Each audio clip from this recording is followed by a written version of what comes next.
Hello सभी को, कैसे हैं आप सभी। आशा करूंगा कि आप सभी जो है अच्छे होंगे। तो आज जिस टॉपिक पे हम बात करने वाले हैं वो है जब हमारे भारत में किस तरीके से जो है वो मुग़लों का शासन हुआ, किस तरीके से जो है हमारे भारत में उन्होंने प्रवेश पाया और किस तरीके से जो है इस्लाम धर्म की जो है वो स्थापना हुई।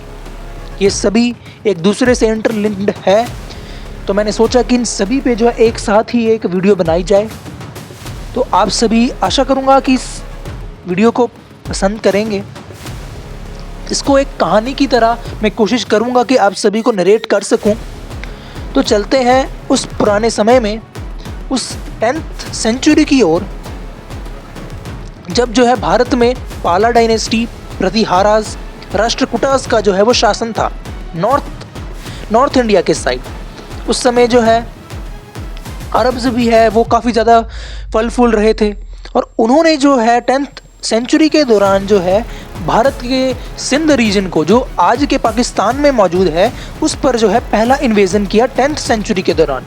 पर उस समय जो है भारत के जो राजा थे वो भी काफ़ी कुशल थे। तो उस समय जो है उन्होंने उन्हें भारत की टेरिटरी के अंदर आने से रोका। यानी कि उस समय जो है अरब जो शासक थे वो भारत के अंदर पहुंच नहीं पा रहे थे।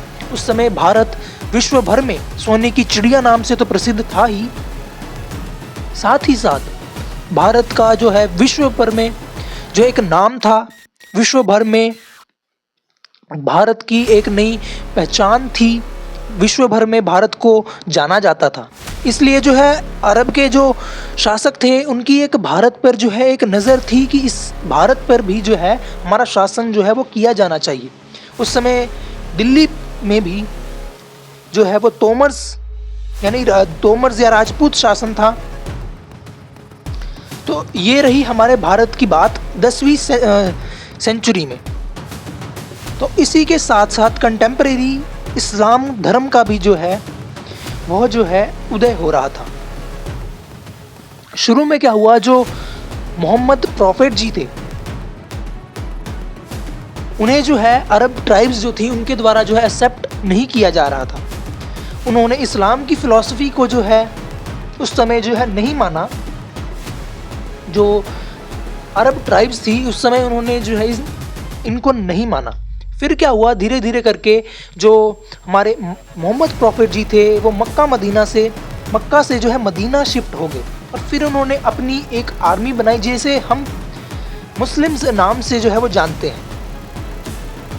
तो फिर क्या हुआ, 600 से 700 ईडी के दौरान जब वो स्ट्रॉन्ग हुए तो उन्होंने पुनः जो है मक्का पर जो है जीत हासिल करने के लिए अरब्स में जो है इस्लाम धर्म को प्रचार करने के लिए जो है एक मुहिम छेड़ी। उस समय जो है मेजरली अरब शासन में ही जो है इस्लाम डोमिनेट कर रहा था। फिर 632 के दौरान जो है मोहम्मद प्रॉफिट जी की मृत्यु हो जाती है। तो उस समय लीडरशिप क्राइसिस आ गई है हमारे इस्लाम में। तो उस समय उस दौरान जो है इस्लाम फलता फूलता गया। अरब्स की ट्राइब्स ने भी जो है इस्लाम को मानना शुरू कर दिया।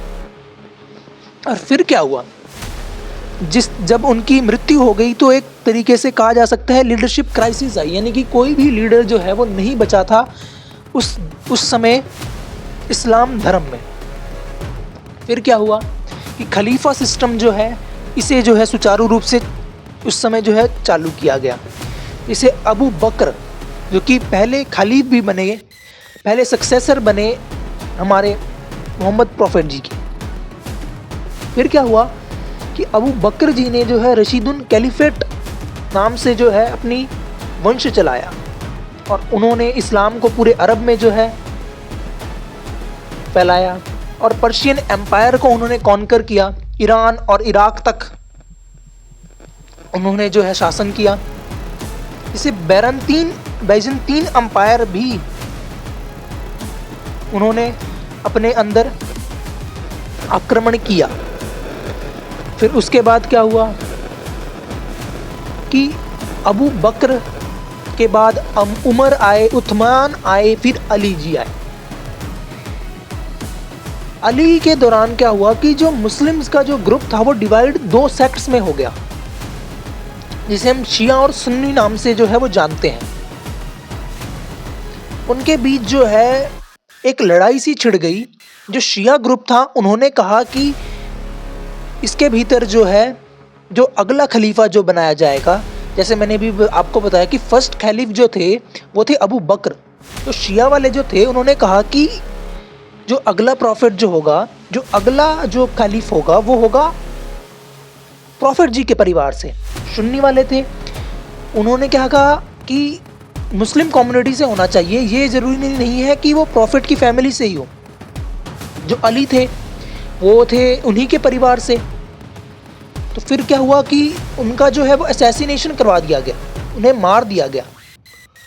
फिर क्या हुआ, एक मुआविया याजिद जिन्होंने उमैयद डायनेस्टी की जो है शुरुआत रखी, जो कि उनके पुत्र थे सन याजिद, उनके लिए कोई भी जो है वो तैयार नहीं था कि उन्हें जो है अगला सक्सेसर बनाया जाए। पर इसी कारण से जो है इनके बीच जो है एक लड़ाई छिड़ी है, जिसे हम आज भी जो है देखते हैं कि शिया और सुन्नी सेक्ट जिसमें रहे, वो इसके पीछे मेन रीज़न ये था कि माना शिया वाले ने अपील की कि जो अगला प्रॉफिट होगा या जो अगला सक्सेसर होगा वो होगा उन्हीं के परिवार से, मोहम्मद प्रॉफिट के परिवार से। और जो सुन्नी ग्रुप था उन्होंने कहा कि जो अगला जो सक्सेसर होगा वो होगा मुस्लिम कम्युनिटी से। इसके बाद 661 से 750 एडी के बीच उमैयद कैलिफेट की शुरुआत हुई और उन्होंने जो है कैपिटल को दमस्कस जो कि सीरिया में मौजूद है वहाँ पे शिफ्ट कर दिया। साथ ही साथ उन्होंने एक्सपेंशन भी किया और अपने इस्लाम धर्म को अफ्रीका, स्पेन और सिंध रीजन तक जो है वो पहुंचा दिया। इसके बाद मोहम्मद बिन कासिम और जुनैद ने सिंध पर, जो कि भारत उस समय भारत का हिस्सा था और आज पाकिस्तान का एक प्रांत है सिंध, वहाँ पे हमला किया। और राजा दाहिर जो है वहाँ पे उस समय के राजा थे सिंध के, और उनकी जो है उस इन्वेजन के कारण जो है वहाँ पे उन्हें मार दिया गया। और उसी समय हुआ पहली बार जब भारतीय भूमि पर जो है इस्लाम ने जो है एंट्री ली थी 711 एडी के दौरान। पर उस समय जो है वो एक्सपेंड नहीं कर पा रहे थे, जो आज की जो भारतीय जो सीमा है उसके अंदर वो जो है पहुंच नहीं पा रहे थे, वहाँ तक जो है उनका एक्सपेंशन नहीं हो पा रहा था, क्योंकि उस समय जो भारत में भी जो थे वो राष्ट्रकूटा, प्रतिहारास और चालुक्य डायनेस्टी थी, जो उन्हें जो है आगे नहीं बढ़ने दे रहे थे, सिंध रीजन से आगे एक्सपेंड नहीं करने दे रहे थे। उसके बाद क्या हुआ कि उमैयद जो कैलिफेट थी उसको वो वर्ल्ड पावर धीरे धीरे बनती गई। हर एक कॉन्टिनेंट में जो है उन्होंने जो है अपनी छाप छोड़नी शुरू कर दी, किंतु उसका जो है इंडियन कॉन्टिनेंट पे इतना बड़ा इम्पैक्ट नहीं रहा। और इसके बाद क्या हुआ, धीरे धीरे करके जो है जो अब्बासिद रिवॉल्यूशन जिसकी शुरुआत 742 में हुई, जिसने जो है अब्बासिद कैलिफेट की जो है नींव रखी और उमैयद कैलिफेट को जो है धीरे धीरे करके दरकिनार कर दिया, जिस कारण से जो है शुरुआत में शिया और सुन्नी के बीच जो विवाद छिड़ा था वो अब्बासिद कैलिफेट के कारण जो है वो अब शांत हो गया था। क्योंकि जो अब्बासिद कैलिफेट थी, जो उसमें जो राजा थे, यानी कि जो उसमें उस एम्पायर को जो चलाने वाले थे वो जो है शिया ग्रुप के ही थे, जिस कारण से जो है जो इनके बीच जो प्रॉब्लम थी, जो एक डिस्प्यूट था वो जो है सॉल्व हो गया, रिजॉल्व हो गया था। और जैसे जैसे अब्बासिद कैलिफेट जो है शक्तिशाली होता जा रहा था, वैसे वैसे क्या था, उनकी टेरिटरीज भी एक्सपैंड होती जा रही थी। पर एक समय आया जब जो है उन्होंने अपनी कैपिटल को दमस्कस से, सीरिया से जो है बगदाद की ओर शिफ्ट किया, इराक में है जो आज मॉडर्न डे में। उसके बाद क्या हुआ कि जो अब्बासिद कैलिफेट थी उनके अंदर भी जो है धीरे धीरे जो है गिरावट आनी शुरू हो गई। पावर जो थी उनकी भी धीरे धीरे कम होती चली गई। जिस तरीके से उन्होंने अपने फ्यूडल लॉर्ड्स बिठा रखे थे अलग अलग टेरिटरीज़ में अपने, वहाँ पे जो गवर्नर्स जो है फ्यूडल लॉर्ड्स कहें या फिर गवर्नर कहें, तो उन्होंने क्या है धीरे धीरे करके जो है खुद को इंडिपेंडेंट डिक्लेयर करना शुरू कर दिया। और फिर क्या हुआ कि जो इस अब्बासिद कैलिफेट थी उनके द्वारा जो नियुक्त किए गए जो रूलर्स थे या गवर्नर्स थे वो स्वयं को जो अब्बासिद कैलिफेट से हटकर मानने लग गए थे। उन्होंने क्या कहा कि अब जो है हम एक इंडिपेंडेंट रूलर हैं, हम किसी भी कैलिफेट का एक पार्ट नहीं है, we are the independent rulers. उसके बाद धीरे धीरे जो है अब्बासिद कैलिफेट जो है उसका वर्चस्व जो है वो कम होता चला गया। फिर क्या हुआ कि जो अब्बासिद कैलिफेट के जो नेता थे उन लोगों ने क्या कहा कि उन लोगों ने नेगोशिएशन शुरू की उन गवर्नर्स के साथ कि हम लोग जो हैं, जो अब्बासिद कैलिफेट है वो मोहम्मद प्रॉफिट के सक्सेसर हैं, हम लोगों के हाथ में पावर है, चाहे अगर आप इसे पॉलिटिकल रूप से नहीं माने पर रिलीजियस रूप से तो मानिए। यहाँ पे उन्होंने एक रिलीजियस कार्ड खेल दिया उन गवर्नर के साथ। गवर्नर जो थे उन्हें ये तो पता था कि political power in Abbasid caliphate वालों से चलेगी नहीं, पर रिलीजियसली देखा जाए तो रिलीजियस पावर का सेंटर तो मोहम्मद प्रॉफिट का परिवार ही रहेगा आने वाले कई वर्षों तक। जिस कारण से जो है गवर्नर जो थे उन्होंने इस बात का सम्मान किया, उन्होंने पॉलिटिकली नहीं सम्मान किया उनकी बात का, उन्होंने रिलीजियसली उन्होंने सम्मान किया कि जी हाँ हम आपका जो है वो समर्थन करेंगे, किंतु आप पॉलिटिकल रूप से हम पर कोई रोब नहीं झाड़ सकते, हम केवल आपका समर्थन इसीलिए कर रहे हैं कि आप मोहम्मद प्रॉफिट साहब के जो हैं वो वंशज हैं, इसी कारण से जो है हम आपका सम्मान कर रहे हैं और इसमें कोई भी दो राय नहीं है कि हम आपका अंदर काम नहीं करेंगे पर आपका सम्मान अवश्य करेंगे। फिर क्या हुआ कि धीरे धीरे जिस तरीके से जो गवर्नर्स थे उनके अंदर मन में तो ये था कि हम इंडिपेंडेंट रूलर्स ही हैं, पर कहने के लिए वो अब्बासिद कैलिफेट का ही एक पार्ट थे। जिससे क्या हुआ, जो अब्बासिद कैलिफेट थी उनकी इज्जत तो बच गई और साथ ही उन्होंने जो है गवर्नर्स को टाइटल देने भी शुरू कर दिए, जैसे कि सुल्तान, आमिर। इससे क्या हुआ कि जो वो गवर्नर थे वो अपनी आर्मी रखना शुरू कर दी उन्होंने और अपनी डायनेस्टीज भी स्थापित करनी शुरू कर दी, अपने अंदर एडमिनिस्ट्रेशन भी उन्होंने जो है वो शुरुआत करनी शुरू कर दी थी उस चीज़ की भी। तो इससे क्या हुआ, जो अब्बासिद कैलिफेट थी वो डिफरेंट जो गवर्नर्स थे उसमें तो वो नहीं टूटी, यानी कि एक तरीके से संयुक्त रही अब्बासिद कैलिफेट, यानी वो टूटी नहीं। जिससे क्या हुआ, अब्बासिद कैलिफेट की जो नाक जो है वो कटने से बच गई, जिससे जो गवर्नर्स उन्होंने नियुक्त किए थे वो उन्होंने अपने आप को इंडिपेंडेंट डिक्लेयर नहीं किया, just because of religious respect to the Abbasid caliphate successors. फिर क्या हुआ कि उनमें से काफ़ी सारे गवर्नर जो डिफरेंट टेरिटरीज़ में जो नियुक्त किए जाते थे उसमें से ताहरीद डायनेस्टी या फिर हम कहें समानीद डायनेस्टी, साफरीद डायनेस्टी, ये तीनों डायनेस्टीज जो थी ये पर्शियन थी, पर इन्होंने इस्लाम धर्म जो है वो कबूल कर लिया था। इसके बाद क्या हुआ, एक सेंट्रल एशियन स्टेपीज़ मैं आपको बताना चाहूँगा कि जो उज़्बेकिस्तान, कज़ाकिस्तान, तुर्कमेनिस्तान और कज़ाकिस्तान, जो ये 4 कंट्रीज़ हैं इन्हें सेंट्रल एशियन स्टेपीज़ कहा जाता है। और यहाँ पे जो थी, जो तुर्क ट्राइब्स थी, यानी कि तुर्की जो लोग थे, तुर्की ट्राइब्स थी, ये लोग जो बहुत ही ज़्यादा वॉर में कुशल थे, इनके पास एक्स्ट्रा ऑर्डिनरी वॉर स्किल्स थी, इनके पास जो है वो घोड़े बहुत खतरनाक थे, ये लोग आते थे और लूट के चले जाते थे, जैसे मतलब तुरंत आएंगे, लूटेंगे और चले जाएंगे। इस तरीके की हिट एंड रन की जो इनकी पॉलिसी थी, हिट एंड रन तो नहीं कहा जाएगा कि लूट एंड रन, जस्ट ये लूटते थे। अब्बासिद कैलिफेट के कई सारी टेरिटरीज़ को ये लूटे, फिर ये वापस जो है अपने देश में चले जाते थे, अपने टेरिटरी में चले जाते थे। इससे क्या हुआ कि जो आपकी जो ये अब्बासिद कैलिफेट थी, इनके नाक में दम करके रख दिया था तुर्की ट्राइब ने, क्योंकि उज़्बेकिस्तान, कज़ाकिस्तान, तुर्कमेनिस्तान, कज़ाकिस्तान से थी। उस समय यूनाइटेड रूप से जो ये ट्राइब्स आती थी, इन ट्राइब्स के जो कुछ वॉर हेड्स होते थे, मतलब पूरा ही जो इनका ग्रुप होता था ये वॉर के लिए परफेक्ट तो थे ही, साथ ही साथ जो है इनके अंदर काफ़ी जो स्किल्स थी, काफ़ी हट्टे कट्टे भी होते थे उस समय पे, जिस कारण से जो है इन्हें जो है वॉर परफेक्ट माना गया था उस समय। और इन्हें देखकर जो है जो अब्बासिद कैलिफेट के जो सैनिक थे वो भी इन्हें देख के कहते थे कि ये एक टाइगर की तरह आते हैं और लूट के सब चले जाते हैं। फिर क्या हुआ, अब्बासिद कैलिफेट के जो सुप्रीम लीडर्स थे उन्होंने क्या दिमाग लगाया कि हम इन लोगों को जो है जॉब्स देंगे, ये हमें लूट के जाते हैं, हम इन्हें जॉब्स देंगे। तो फिर क्या हुआ कि जो तुर्कन ट्राइब्स थी इन्हें क्या किया गया कि जॉब्स देनी शुरू कर दी अब्बासिद कैलिफेट के जो सुप्रीम लीडर्स थे उन्होंने कहा कि इन्हें जो है अपने यहाँ गार्ड की नौकरी पे रख लो, और कई सारी जो पोस्ट थी उनके अंदर जो है तुर्क ट्राइब के जो लोग थे इन्हें नौकरी दी गई। जिससे क्या हुआ, छोटी छोटी वॉर्स तो फिर भी जो है लड़ी जाती थी इनके बीच। तुर्क ट्राइब के लोग थे, फिर अब्बासिद कैलिफेट के लोग, जो आपस में जो है इनकी वॉर छोटी छोटी चल ही रह रही थी।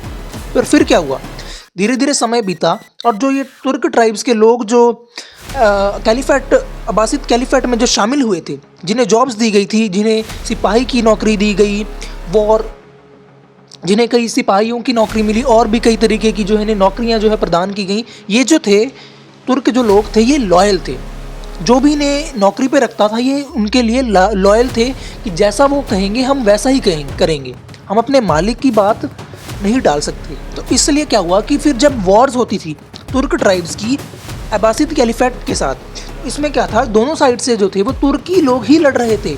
एक तरीके से देखा जाए तो इन्होंने गेम खेल दी उनके साथ कि सामने वाले लड़ने वाले भी तुर्क ट्राइब के, और जो अब्बासिद कैलिफेट के हैं वो भी अपने तुर्किश जो उनके ट्रुप्स थे, तुर्किश जो उन्होंने लोग जो जॉब्स दी थी, जिन्हें हायर किया था, उन दोनों के बीच ही वो लड़ाई करवा देते थे। यानी कि दोनों साइड से बराबरी की टक्कर होती थी। और फिर क्या हुआ कि जो ये दोनों तुर्की ट्राइब्स के बीच एक ही ट्राइब थी, पर दोनों अलग अलग पक्षों पर लड़ रही थी, अलग अलग खेमों में लड़ रही थी। इससे क्या हुआ, धीरे धीरे तुर्क ट्राइब थी ये भी कमज़ोर होती चली गई, क्योंकि दोनों साइड जो थे वो लड़ाइयाँ हो रही थी, दोनों साइड जो है वो नुकसान भी हो रहा था। पर कुछ समय बाद क्या हुआ कि जो तुर्क जो आर्मी में जो ये शामिल होते थे ये बहुत ही ज़्यादा वॉर परफेक्ट थे, ये एक शेर थे, और इसी कारण से जो है इन्हें भी जो है अब्बासिद कैलिफेट के जो अंपायर के जो एम्परर्स थे, इन्होंने इनके लिए इनका सम्मान किया और इन्हें ऊंचे पदों पर भी नियुक्त किया। इन्हें धीरे धीरे करके ऊंचे पद दिए गए, गवर्नर्स बनाया गया, गवर्नर जनरल बनाया गया, ये सभी तरीके के जो है इन्हें पोस्ट भी दी गई, ऊंचे ऊंचे पदों पर इनकी नियुक्ति की गई। फिर क्या हुआ कि इन्होंने धर्म भी कबूल कर लिया, यानी कि इस्लाम में कन्वर्ट हो गए थे ये सभी। तुर्की मेजर बन गए, जनरल बन गए, गवर्नर बन गए, और इस कारण से जो मेजर पोजीशन जो अब कैलिफेट के अंदर थी, अब्बासिद कैलिफेट के अंदर, वो इन तुर्की लोगों की थी। धीरे धीरे दोबारा समय बीता, पर लड़ाइयाँ जो थी तुर्क लोगों की और अब्बासिद कैलिफेट के तुर्की सैनिकों की, ये भी चली रह रही थी।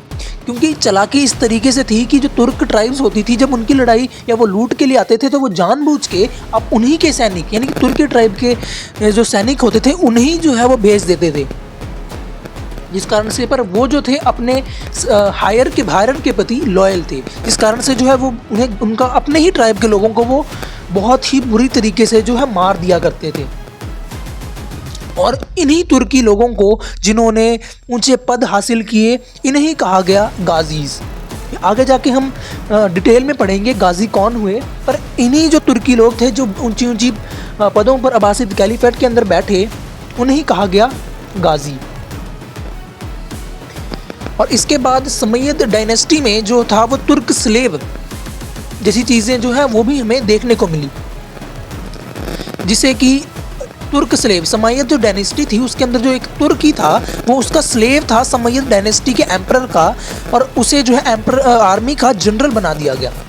और उसने क्या किया, उसने गवर्नर ऑफ गजनी भी जो है उसे बना दिया गया, जो कि आज के अफगानिस्तान में है, जिसका नाम अल्प तिगीन था। और उसने जो है गजनवीद अंपायर की जो है वो स्थापना कर दी थी अफगानिस्तान के अंदर। और जैसे ही उसने देखा, समय्यद डायनेस्टी के जो एम्परर थे, उसने देखा कि अब जो है उसके अंदर जो है कमज़ोरी आ रही है, तो गजनवी अंपायर ने क्या किया, उसके ऊपर कब्जा कर दिया। समय्यद डायनेस्टी का जो स्लेव था, जिसे समय्यद डायनेस्टी यानी अब्बासिद कैलिफेट द्वारा ही हायर किया गया था, उसने देखा कि अब ये कमज़ोर हो गई है, तो उसने जो है उस पर हमला कर दिया और एक नई अंपायर की शुरुआत की, जिसे जाना गया गजनवीद अंपायर से। जिसमें क्या था कि इन्होंने ईरानियन कल्चर को जो है वो जो है रिवाइव करने की कोशिश की। इसके साथ ही इन्होंने भारत में भी जो है कई सारे जो है मुहिमें चलाई। और उस समय की बात करें, जिस समय गजनवीद अंपायर चल रहा था, उसके कंटेम्परेरी हमारे भारत में शाही हिंदू डायनेस्टी चल रही थी, मेजरली सिंध पाकिस्तान वाले रीजन के आसपास।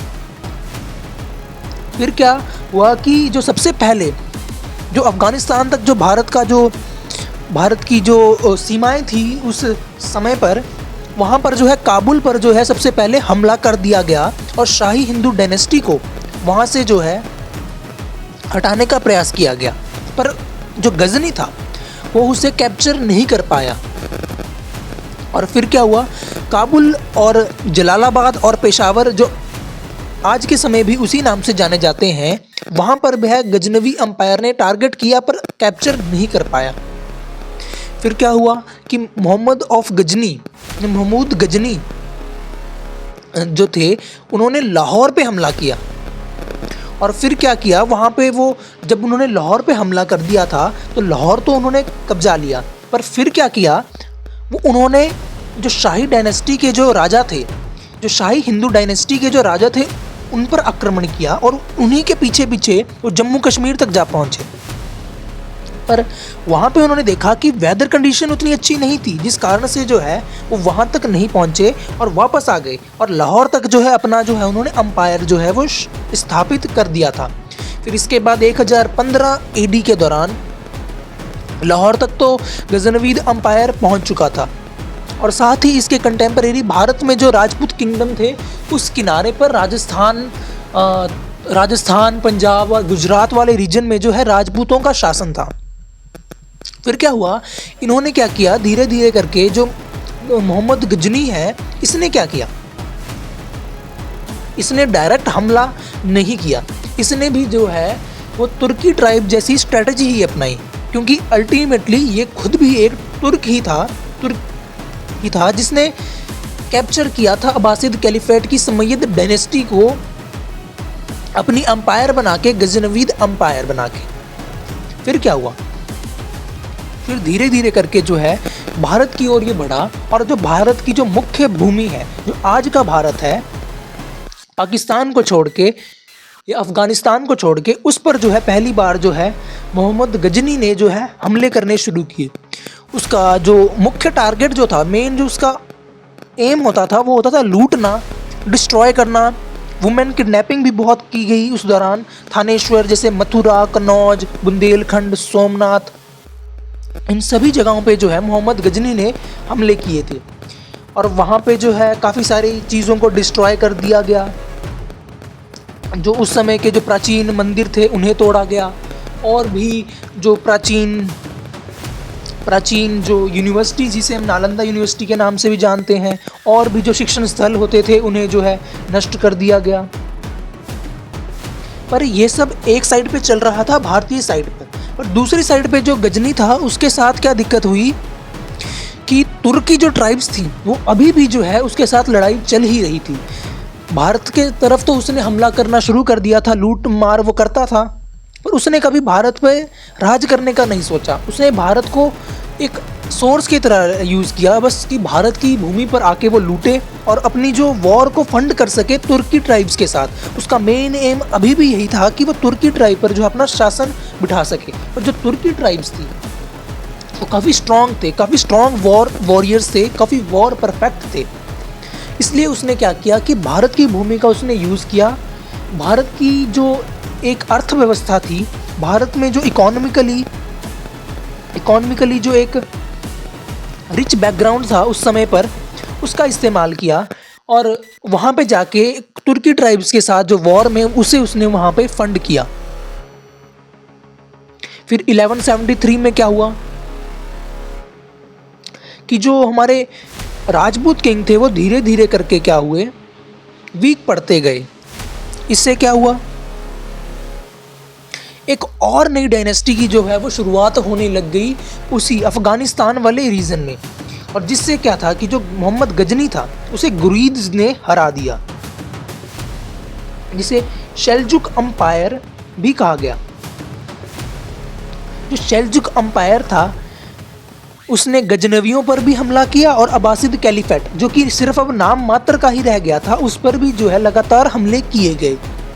जो तुर्किश ट्राइब्स थी वो लगातार जो है हमले करती रहती थी। उनका काम कुछ नहीं था, केवल और केवल दूसरों को तंग करना अपने हमलों से और लूट मार करना। और इसी से उन्होंने क्या किया कि शेल्जुक अंपायर पर भी जो है वो हमला किया। और जो तुर्किश ट्राइब्स थी ये मेनली बुद्धिज़्म और पॉगन रिलीजन को जो है मानती थी। और जो सेल्जुक अम्पायर था उसे जो है तुर्किश ट्राइब ने जो है वो ख़त्म कर दिया। और जो इन तुर्किश ट्राइब्स थी इन्होंने जो है एक अपना ही एम्पायर खड़ा कर दिया ख्वारिज़मी नाम से। और गुरीद्स तो जो थे उसे अफ़गानिस्तान की गोरी में जो है उन्होंने अपना वहाँ वंश बनाया। और एक ख्वारिज़मी नाम से जो है तुर्की ट्राइब्स ने अपना ही एक एम्पायर खड़ा कर दिया था। जो गुरीद्स का जो ओरिजिन है जिसे माना गया है वो है जहान सोज, जिसे कि पूरी दुनिया को जलाने वाला भी कहा गया है, क्योंकि इसने एक बार क्या किया था कि गजनी पर जो अफगानिस्तान में है उसे जो है लगातार 7 दिनों तक 7 रातों तक जो है वो जलाया था जहान सोज ने। उसी को जो है वो गुरीद का जो है ओरिजिन माना गया है। और इसके बाद अब क्या हुआ कि जो गजनवीद अम्पायर थी उसको जो है गुरीद्स ने जो है वो रिप्लेस कर दिया था। और साथ ही साथ जो है ख्वारिज़मी जो ट्राइब थी उसने भी जो है वो गजनवीद अम्पायर का कुछ जो एरिया था वो उसे कैप्चर कर लिया था। अब आए गुरीद्स, अब्बासिद कैलिफेट से फिर गजनवीद्स, फिर आए गुरीद्स। अब क्या हुआ, जो गुरीद्स थे उनके पास दूसरी साइड को देखा जाए तो वहाँ ख्वारिज़मी अम्पायर यानी तुर्किश ट्राइब्स थी, तो उनसे जीतना उनके लिए जो है वो सक्षम नहीं था। फिर क्या हुआ, उस साइड तो वो अपना एरिया एक्सपेंड नहीं कर सकते थे, पर उन्होंने देखा कि भारत की साइड जहाँ पे जो है धीरे धीरे करके जो राजपूत किंग्स हैं वो धीरे धीरे करके जो है कमज़ोर होते चले जा रहे थे। फिर क्या किया, उन्होंने जो है भारत पर हमला करने का दोबारा सोचा और किया भी। उस समय चौहान्स जो थे वो भारत की छोर पर जो थे वो मौजूद थे। और जो गुरीद्स थे उसमें कैप्टन जो था वो घोर था, जिसने 1173 में गजनी पर जो है अपना दोबारा से जो है वो शासन स्थापित कर दिया था गजनवीद अम्पायर को हराने के बाद। तो ये गुरीद से इसमें जो 2 मेजर हेड थे वो थे गियासुद्दीन और मोहम्मद गौरी, जिस शहाबुद्दीन नाम से भी जाना जाता है। फिर क्या हुआ, मोहम्मद गौरी ने जो है वो गुजरात पर हमला कर दिया, सीधा ही उसने गुजरात पर हमला कर दिया। पर उसने वहाँ जाना कि जो चालुक्यास थे उसने उसे बुरी तरह जो है वहाँ पे हरा दिया। यानी कि हम देखते हैं कि भारत पर जो है जब हमले हुए तो पहली बार में कोई भी राजा जो है वो नहीं जीत पाया, वो उसका इन्वेजन जो है सफल नहीं रहा। पहली बार में कई बार लगातार हमले हुए और कुछ आंतरिक दिक्कतें भी थीं जिस कारण से जो है वो फॉरेन इन्वेडर्स जो है वो भारत पे जो है हमला कर पाए। फिर 1190 के दौरान क्या हुआ कि गुरीद्स जो थे उन्होंने पंजाब रीजन को जो है वो कम्प्लीटली ऑक्यूपाई कर लिया था, जो कि पाकिस्तान वाला पंजाब रीजन है उस वाले रीजन को जो है गुरीद्स ने जो है कम्प्लीटली ऑक्यूपाई कर लिया था। और जो उस समय भारत में देखें तो चौहान रूलर्स थे वो दिल्ली में जो है वो राज कर रहे थे। फिर एक जो लड़ाई हुई उस समय पर वो हुई तवारीन, एक जगह थी उस समय पर तवारीन नाम से, जो कि मॉडर्न डे हरियाणा में है। तो उस जगह को लेकर जो है लड़ाई हुई कि दोनों साइड के पक्ष यानी चौहान्स और गुरीद्स इस चीज़ पे हुई कि ये जो टेरिटरी है ये हमारी है। जो पहली लड़ाई हुई ये इस चीज़ के लेकर हुई कि जो ये जगह है ये हमारी है, और दोनों साइड्स जो है दोनों पक्ष जो है इसे क्लेम कर रहे थे। और इसलिए जो है वो लड़ाई हुई मोहम्मद गौरी और चौहान्स के बीच। और जो पृथ्वीराज चौहान ने ऑलमोस्ट जो है मोहम्मद गौरी को जो है वो मार दिया था, पर जो कुतुबुद्दीन ऐबक जो मोहम्मद गौरी का स्लेव था उसने जो है उसे बचा लिया और वहाँ से जो है भाग गया। यानी कि जो पहली लड़ाई हुई तरैन की उसे जो है पृथ्वीराज चौहान ने जो है वो जीत लिया। फिर दूसरी बार जो है मोहम्मद गौरी ने पूरी तैयारी की और पृथ्वीराज चौहान को जो है हमले के लिए ललकारा कि अब आजा। पिछली बार मोहम्मद गौरी हार चुके थे और इस बार जो उन्होंने पृथ्वीराज चौहान जी को ललकारा कि अब आइए युद्ध करने। दोबारा उनके बीच लड़ाई हुई और इस बार क्या हुआ कि जो मोहम्मद गौरी था उसने कह दिया कि ये लड़ाई या आर या पार की होगी। यदि वो लड़ाई जीत जाएगा तो वो भारत पर जो है अपना आक्रमण जो है जारी रखेगा। तो यह लड़ाई जो थी वो भारतीयों के लिए उस समय पर या भारतीय राजा राजपूतों के लिए एक अहम लड़ाई साबित होने वाली थी। पर किंतु दुखद घटना यह रही कि जो दूसरी लड़ाई रही तरैन की 1192 एडी के दौरान, वो मोहम्मद गौरी जीत गया और उसने जो है सिरसा पर भी जो है अपना सिरसा तक जो है अपना शासन जो है अपना अंपायर है उसे फैला दिया। पर गौरी ने क्या किया, उसने जो है अजमेर को जो है अपना कैप्चर नहीं किया। उसने क्या कहा कि हम जो है वो चौहान यानी पृथ्वीराज चौहान जी को जो है वो रूल करने देंगे अपने एज अ फ्यूडल लॉर्ड, यानी कि जैसे अभी हम देखते हैं पीएम के तौर पर, जैसे पीएम या सीएम, पीएम के अंदर सीएम आता है, वैसे ही वाला सिस्टम था कि मोहम्मद गौरी ने कहा कि आप जो है मेरे अंदर जो है वो काम कर लीजिए, हम आपको कुछ नहीं कहेंगे। फिर क्या हुआ, फिर उन्होंने देखा पृथ्वीराज चौहान जी कुछ समय के लिए मान गए और उनके खिलाफ जो है उन्होंने मोहम्मद गौरी को बाहर निकालने के लिए षड्यंत्र जो उनके प्रयास थे, वो अथक प्रयास जो है वो उन्होंने जारी रखे। उन्होंने जो है प्रयास किया कि उन्हें जो है दोबारा से जो है भारत की भूमि से निकाल दिया जाए। पर जो उनकी जो स्ट्रैटेजी थी, जो उन्होंने प्लान बनाया था उन्हें निकालने का, वो शायद उन तक पहुंचा दिया गया और जिस कारण से जो है मोहम्मद गौरी ने जो है उन्हें मार डाला। इस तरीके से क्या था कि जो गजनवीद अंपायर के बाद अब गुरीद जो आए, उन्होंने जो है भारत की भूमि पर बहुत आगे तक जो है हमला भी किया, लूट मार भी की, पर वो बहुत उन्होंने इस्टेब्लिशमेंट की। जिस तरीके से जो गजनवीद अंपायर थी वो केवल लूट मार करती थी, भारत पर शासन नहीं करती थी, पर गुरीज जो थे इन्होंने जो है भारत पर शासन भी किया, यानी कि इन्होंने अपने अंपायर को वहाँ पे इस्टेब्लिश भी किया और वहाँ पे रहने भी लगे। और इसी करके 1194 के दौरान ये बिहार तक जा पहुँचे और तुर्किश रूल जो था वो भारत के अंदर या भारत के नॉर्थ ईस्ट माफ़ कीजिएगा, नॉर्थ इंडिया में जो है इस्टेब्लिश हो गया था तुर्किश रूल। और उस दौरान जो है दिल्ली को पावर सेंटर माना गया। उसी समय से जो है दिल्ली को एक पूरे, जैसे कहा जाता है कि जिसका दिल्ली पर राज होगा वो पूरे भारत पर राज करेगा, तो उसी समय जो था ये बात जो है प्रचलित हुई। अब जो गुरीद अंपायर था उन्होंने क्या डिसीजन लिया कि हम एक्सपेंशन करेंगे अपनी टेरिटरी का, ईस्टवर्ड साइड, वेस्टवर्ड साइड और साउथवर्ड साइड, सारी जगहों में जो है हम एक्सपेंड करेंगे। एक जगह का उन्होंने कमान दी कुतुबुद्दीन ऐबक को, जो कि उनका स्लेव था। आगे जाके हम पढ़ेंगे कि किस तरीके से इन्होंने जो है काफ़ी बढ़िया काम किया अपनी डायनेस्टी के लिए, भारत के परिप्रेक्ष्य में तो नहीं, अपनी डायनेस्टी के लिए। इन्होंने जो है गुजरात को कॉन्कर किया और मुस्लिम गवर्नर्स को वहाँ पे अपॉइंट कर दिया, और फिर जो है चालुक्याज ने दोबारा इसे कॉन्कर किया, फिर चंडेलाज ने, या जिसे हम चंदेल कहते हैं, उन्होंने इसे कॉन्कर दोबारा किया। यानी कि एक तरीके से कॉन्कर, एक राजा जीत रहा है, दूसरा राजा दोबारा से इसे अपनी टेरिटरी में शामिल कर रहा है। इस तरीके का जो है वो परिप्रेक्ष्य हमें देखने को मिला। फिर बख्तियार खिलजी जो है, इसे कमान दी गई बिहार साइड की, यानी बिहार वाले रीजन की। तो इसने जो है नालंदा और विश्वकर्मा यूनिवर्सिटी में लूटमार की, और भी कई सारे इसने जो है वो कार्य किए, और साथ ही इसने एक बड़ा ही एक अनोखा वे निकाला एक राजा को जीतने का। इसने क्या किया, ये एक महल में गया, एक राजा के महल में तलवारें लेकर, और इसने कहा कि ये जो है वो सिर्फ और सिर्फ एक घोड़ों का जो है वो सौदागर है, यानी कि घोड़ों का ट्रेड करता है। और बख्तियार खिलजी ने अपने आप को जो है वहाँ पे गया और उसने कहा कि हाँ जी, हम जो हैं वो एक इसके ट्रेडर हैं, और उसके साथ केवल 18 लोग थे। और जैसे ही राजा इसके पास पहुँचा, इसने अपनी तलवार निकाली और राजा के गले पर टांग दी। इस तरीके से जो है इसने एक पूरा जो एक टेरिटरी थी, सेन डायनेस्टी थी, इसको पूरा ही जो है बंगाल के अंदर कब्जा कर लिया। सिर्फ 18 लोगों ने जो है पूरी जो टेरिटरी थी उसे कब्जा लिया। एक अनोखा वे जो था बख्तियार खिलजी ने जो है अपनाया, और बख्तियार खिलजी ने क्या किया, स्वयं को जो है एक इंडिपेंडेंट रूलर डिक्लेयर कर दिया कि अब से जो है गुरीद अंपायर के अंडर नहीं है, अब से वो एक अपनी ही अंपायर चलाएगा, बख्तियार खिलजी। अब उसने प्लान बनाया कि असम पर भी जो है वो कब्जा किया जाए।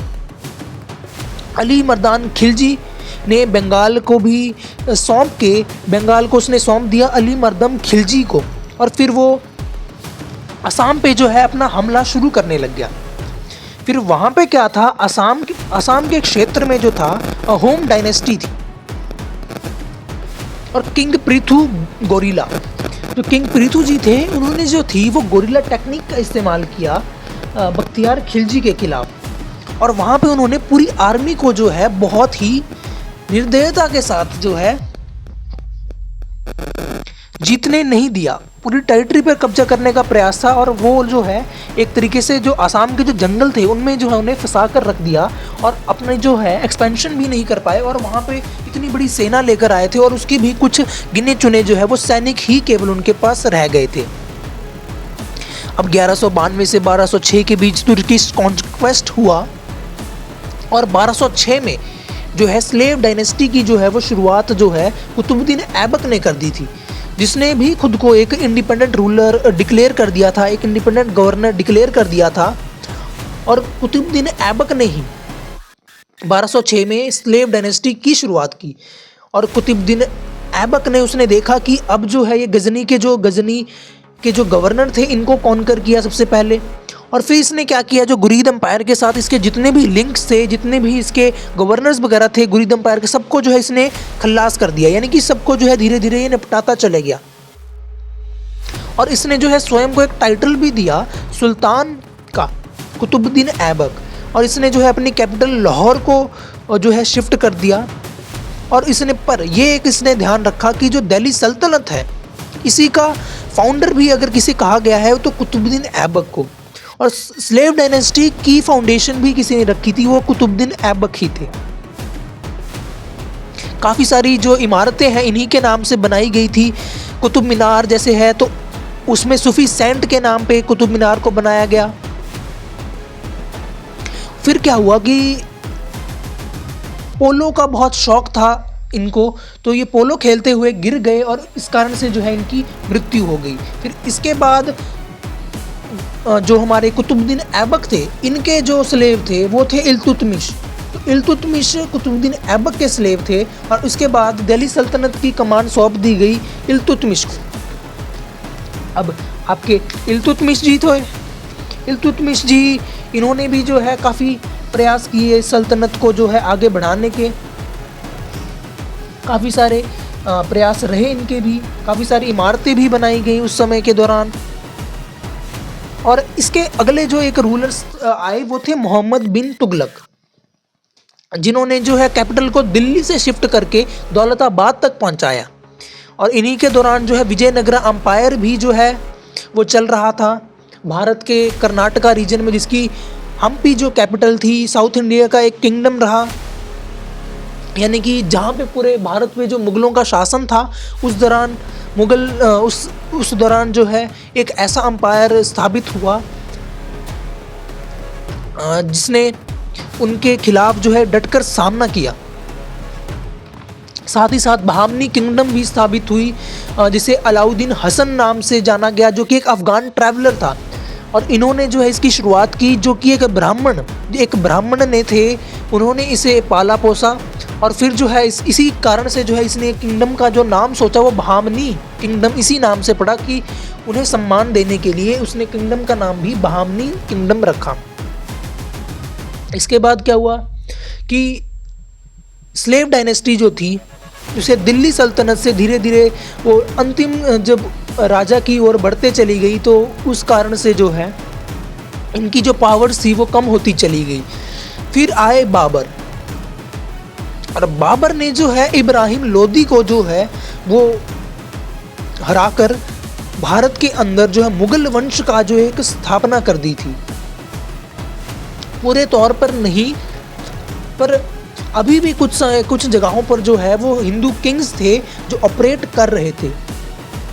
फिर क्या हुआ, बाबर की लड़ाई हुई राणा सांगा के साथ। उसी दौरान जो है एक जिहाद की टर्म थी बाबर ने इस्तेमाल की। बाबर के पास एक आधुनिक सेना थी जिसमें तोप